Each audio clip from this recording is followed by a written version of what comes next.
Here's 20 producer tips I would give to my younger self. Keep my master files. Believe it or not, I didn't always keep my master files, which for FL Studio, it's that FLP file, and now I can't go back and edit those tracks. Come up with a better labeling system. I used to just label my beats random words or phrases that describe the beat in the moment, but now I have a much better labeling system that helps me stay organized. Preserve my project files better. In FL Studio, every time that you drag a sample from the audio editor onto the playlist, it automatically goes into this sliced audio folder. It took a while for me to start keeping my custom samples organized.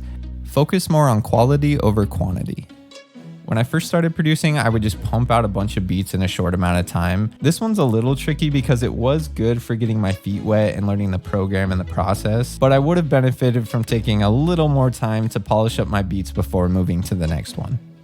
Learn mixing techniques. If I would have researched mixing techniques, it would have definitely helped with that polishing process and just generally improved my production skills overall. Turn down the low end. It's really easy to add too much low end to your mix because we can't even hear some of those frequencies, and on a lot of speakers and headphones, especially like the ones that I had when first starting out, it can be difficult to even accurately hear the ones we're able to. But keep in mind that sometimes the low end needs to be turned up, but I find it's not often. I should have also learned techniques to mix the kick and the bass together more properly. My mix will sound different in various speakers. I knew that my beats sounded different in various systems, but it would have been nice if I took more time to make adjustments to balance out the good sounding system tests from the bad. It's also a key component in the mastering process, which I would have now benefited from all that extra practice. Get studio monitors earlier. I used to make beats mainly on headphones because I was still living with my parents. Even when I moved out, I would always have roommates and I would sometimes be making beats late into the night. But to get the best result, it's super important that you mix your music on monitor speakers that were specifically designed for that purpose. Get a MIDI keyboard earlier. I grew up around keyboards and started messing with the keys early, but it took a while for me to actually own a MIDI controller and start implementing it into my workflow. For me, it's a must. Save more often. I've been more and more making a habit of hitting Control S on my keyboard because I've definitely lost a beat or two to crashes. This also applies across all design programs, whether I'm designing in GIMP or Blender or video editing. Seek out royalty-free samples and make your own samples. Sampling is so ingrained in hip-hop culture. I love sampling and still continue to do it. I just should have found more royalty-free samples and also learned the skill of making my own samples, which I'm totally into now. Use more sample-based VSTs as opposed to synthesized ones.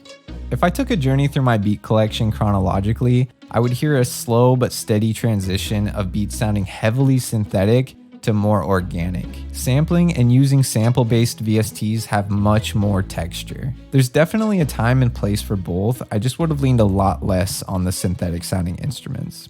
Find better sounds.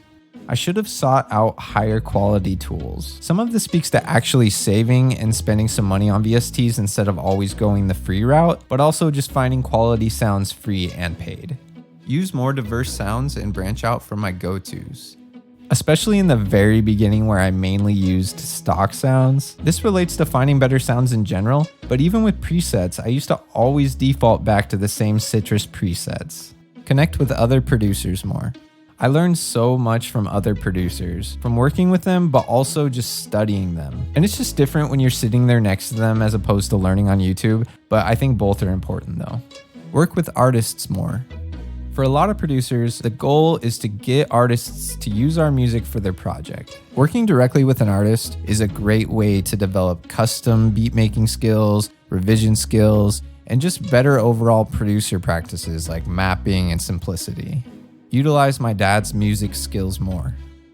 You can insert your person into this sentence, maybe a family member or a mentor, but I'm talking about someone who is musically talented and seasoned, who you're close enough to that would consistently pour knowledge and encouragement into you as you develop your skills. For me, that person was my dad. I learned a few things directly from him, and I was blessed to have sat down with him and made one beat, but I'm positive that I barely scratched the surface of the musical knowledge and experience that he had. Leave space in your beats.